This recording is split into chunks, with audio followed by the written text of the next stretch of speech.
हर खबर पर नजर। देखते रहिए आपका अपना YouTube न्यूज एक्सप्रेस, आवाज आपकी। YouTube न्यूज चैनल से जुड़े रहने के लिए सब्सक्राइब करना ना भूलें। देखते रहिए ताजा खबरें आपके मोबाइल पर। अब बढ़ते हैं प्रमुख खबरों की ओर। आदर्श नगर थाना क्षेत्र के वार्ड नंबर 40 में पुलिया के पास भीषण आग लगने से हुआ लाखों का नुकसान। आदर्श नगर थाना क्षेत्र के वार्ड नंबर 40 में पुलिया के पास फर्नीचर के गोदाम, साड़ी की दुकान और किराना के शोरूम में सुबह आग लगने से अफरा तफरी का माहौल बन गया। गनीमत रही कि आग लगने से किसी प्रकार की जान माल की हानि नहीं हुई, लेकिन शोरूम संचालकों के लाखों रुपए का नुकसान हुआ। भीषण आग लगने से हुआ लाखों का नुकसान। आदर्श नगर क्षेत्र में वार्ड 40 आदर्श नगर पुलिया के पास वुड होम फर्नीचर, साड़ी के शोरूम और एक सुपरमार्ट में कल सुबह अचानक शॉर्ट सर्किट होने के कारण आग लग गई। गनीमत रही कि आग लगने से किसी प्रकार के जानमाल की हानि नहीं हुई, लेकिन शोरूम संचालक के लाखों रुपए का नुकसान हो गया और फर्नीचर के शोरूम में सारा फर्नीचर जलकर राख हो गया। भैया क्या सूचना मिली थी? और देखो, यह वार्ड 40 में आड़ी पुलिया बिहारीगंज के पास आदर्श नगर पेट्रोल पंप के सामने सुबह 7 बजे मेरे को समाचार मिले कि यहाँ आग लग गई। फायर ब्रिगेड ऑफिस में फ़ोन करके फायर ब्रिगेड को बुला लिया और करीब 1.5 घंटा हो चुका। लगातार फायर ब्रिगेड आग बुझाने का प्रयास कर रही है। कम से कम 8-10 टैंकर आ चुके हैं। आग पे लगभग काबू पा लिया गया है, लेकिन यहाँ नुकसान काफ़ी हो गया है। किस चीज़ की दुकान थी ये? ये दुकान HP फर्नीचर है, फर्नीचर का शोरूम है और एक कोई खाने पीने की इच्छा पूर्ति का शोरूम बना हुआ है।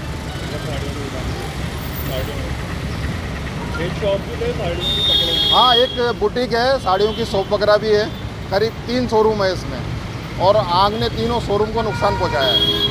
आपका नाम? अरुण शर्मा, वार्ड 40।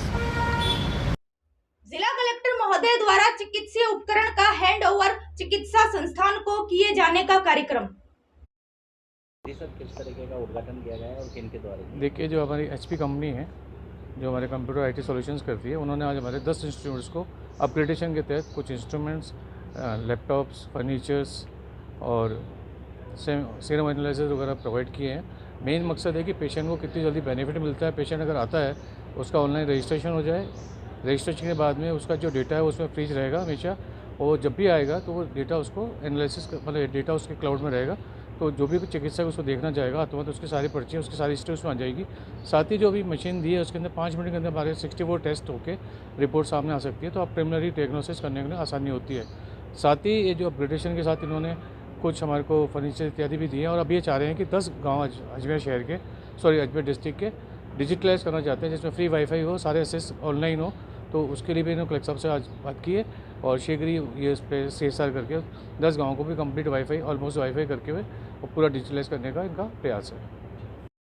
आज देखिए, HP कंपनी के CSR के तहत हमारे जिले के अंदर एक CHC और 10 संस्थानों के अंदर फुली IT इनेबल किया गया।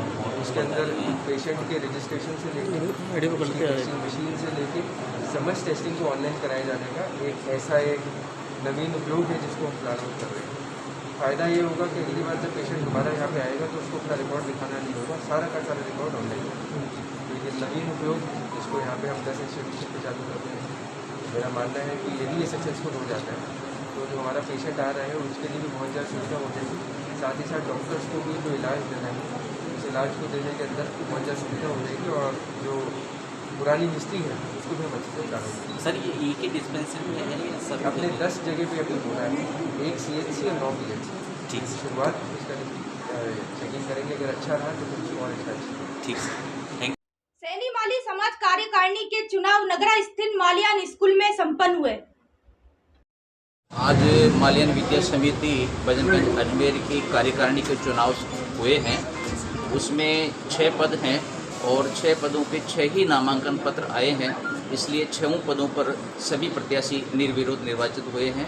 उसमें अध्यक्ष पद के लिए श्री हनुमान प्रसाद जी कछावा, उच्च उपाध्यक्ष पद के लिए श्री गजेंद्र दत्त जी मौर्य, उपाध्यक्ष पद के लिए श्रीमती ममता चौहान, मंत्री पद के लिए श्री धर्मेंद्र चौहान एडवोकेट, सहायक मंत्री के लिए श्री नौरत सिंह जी कछावा और कोषाध्यक्ष पद के लिए ललित जी चौहान, ये निर्विरोध चुने गए हैं। और 9 कार्यकारी सदस्य जो पहले ही चुन लिए गए हैं। इस बार मालियान विद्या समिति का जो चुनाव हुआ है वो नए संविधान के अनुसार किया गया था और 22 तारीख को 15 सदस्यों का चुनाव होना था। उसमें भी 21 आवेदन लेके गए थे, लेकिन वापस जब जमा हुए तो केवल 15 ही नामांकन पत्र जमा हुए। उनकी जांच करने पे सभी सही पाए गए और 15 के 15 ही प्रत्याशियों को निर्विरोध निर्वाचित घोषित कर दिया गया। आज कार्यकारिणी के चुनाव हुए, इसमें 6 पदों के लिए 6 ही नामांकन पत्र गए और 6 के 6 सही पाए गए और उनको भी निर्विरोध निर्वाचित घोषित कर दिया गया है। और आज से नई प्रबंध कार्यकारिणी का निर्वाचन संपन्न हो गया है। माखनलाल मारोठिया चुनाव अधिकारी। हिमालयन विद्या समिति भजनगंज अजमेर की कार्यकारिणी के चुनाव हुए हैं, उसमें 6 पद हैं और 6 पदों पे 6 ही नामांकन पत्र आए हैं, इसलिए 6 पदों पर सभी प्रत्याशी निर्विरोध निर्वाचित हुए हैं। उसमें अध्यक्ष पद के लिए श्री हनुमान प्रसाद जी कछावा, उच्च उपाध्यक्ष पद के लिए श्री गजेंद्र दत्त जी मौर्य, उपाध्यक्ष पद के लिए श्रीमती ममता चौहान, मंत्री पद के लिए श्री धर्मेंद्र चौहान एडवोकेट, सहायक मंत्री के लिए श्री नौरत सिंह जी कछावा और कोषाध्यक्ष पद के लिए ललित जी चौहान, ये निर्विरोध चुने गए हैं।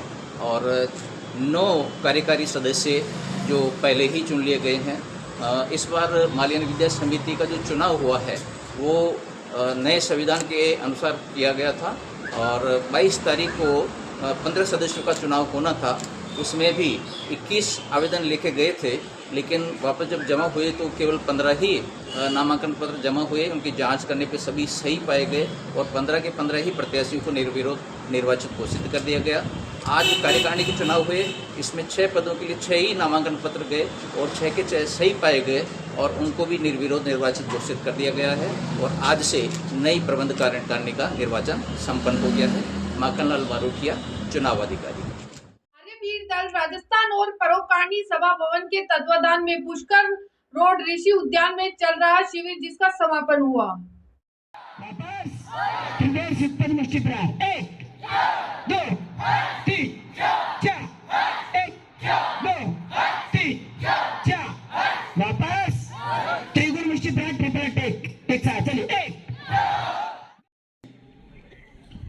जो पहले दानदाताओं ने सहयोग दिया, आज जो दे रहे हैं और कल जिन्होंने दिया था, उनके नाम में आपके सामने निवेदन कर रहा हूं। आदरणीय श्री किशन लाल जी गहलोत, उन्होंने 21,000 रुपए का सहयोग अभिनंदन करें। 11,000 रुपए श्री किशन सिंह जी गढ़ी मालियान, 1100 रुपए श्री नरेंद्र जी मित्तल कोटा, 1100 रुपए श्री रामचंद्र जी मेहता सिटी।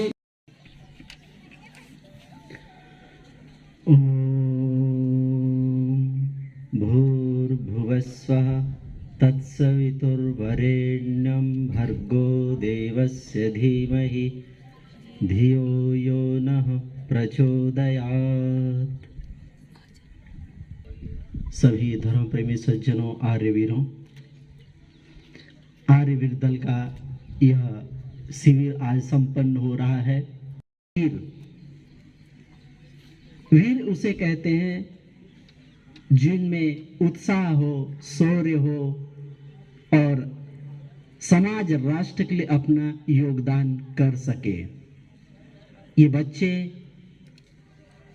जो यहाँ उपस्थित हैं, इनको श्रेष्ठ शिक्षाओं से शिक्षित करने का कार्य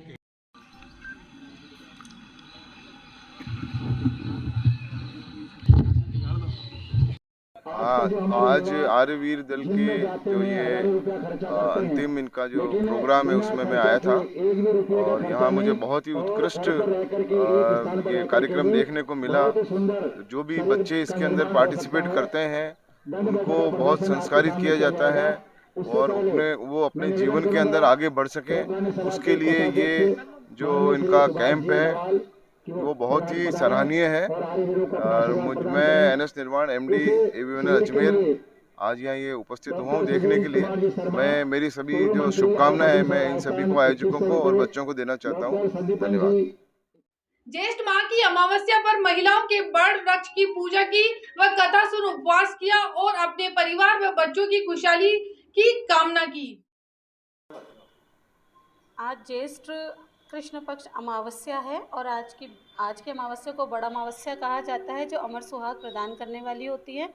इस व्रत को सबसे पहले माता सावित्री ने किया था, जब यमराज जी उनके पति के प्राण हर के ले गए थे, तब उन्होंने अपनी चतुराई से यमराज जी की पूजा करी और उनसे वर मांगा कि मुझे 100 पुत्र प्राप्ति का वरदान दीजिए। तब यमराज जी ने कहा, अरे इस स्त्री ने तो मुझे छल लिया है, अब ये कैसे, मैंने इसके पति के प्राण भी ले लिए, अब मैं इसे वरदान भी दे दिया है। तब उन्होंने कहा कि तुम्हें मैं अमर सुहाग का वरदान प्रदान करता हूँ, और जो स्त्री आज के दिन व्रत रखेगी उसे अमर सुहाग की प्राप्ति होगी, और जो कुमारी लड़कियाँ होती हैं वह अपने पति प्राप्ति के लिए यह व्रत करती हैं, और इस व्रत को करने से सबको अखंड सौभाग्य प्राप्ति होती है।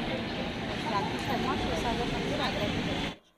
इस दिन सुहागन स्त्री अपने पति की लंबी कामना के लिए व्रत करती हैं, और इस दिन वट सावित्री ने अपने यमराज जी से अपने पति के प्राणों की रक्षा के लिए उनसे वरदान प्राप्त किया कि मुझे 100 पुत्र की प्राप्ति होवे। और तो बोले कि मैं ये कैसे हो सकता है, आपने तो मेरे को ठग लिया। तो बोले कि अच्छा चलो मैं तो आपको अमर सुहाग का वरदान देता हूँ। तो इस प्रकार व्रत सावित्री जी ने ये व्रत किया, और इसीलिए ये व्रत किया जाता है। क्या क्या करते हो आज? बस आज के दिन ये आम और खरबूजे चढ़ाए जाते हैं वट पेड़ पे, बड़ के, और ये पीपल, ये जो बड़ का पेड़ है, इससे इसकी पूजा की जाती है, और इससे गहने बनाकर उनके गहने पहने जाते हैं, उनके गले में, हाथों में, सब जगह। नाम बताइए। मीनाक्षी अग्रवाल। राज्य सरकार द्वारा अहिंसा व शांति निर्देशालय के आदेशानुसार गांधी दर्शन प्रशिक्षण शिविर को लेकर बैठक हुई आयोजित। एवं शांति निर्देशालय के आदेशानुसार गांधी दर्शन के माध्यम से संभाग स्तरीय 3 दिवसीय प्रशिक्षण एवं चिंतन शिविर अजमेर में 25 जून से 27 जून को आयोजित होगा।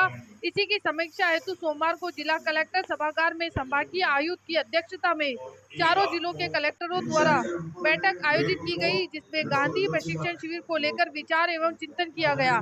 जानकारी देते हुए पूर्व विधायक डॉक्टर श्री गोपाल बाहेती ने बताया कि गांधी दर्शन के माध्यम से 3 दिवसीय प्रशिक्षण शिविर मुख्यमंत्री के आदेश अनुसार अजमेर में आयोजित किया जा रहा है, जिसमें सामाजिक समरसता और सामाजिक न्याय के तहत संभाग स्तरीय कार्यक्रम आयोजित होगा।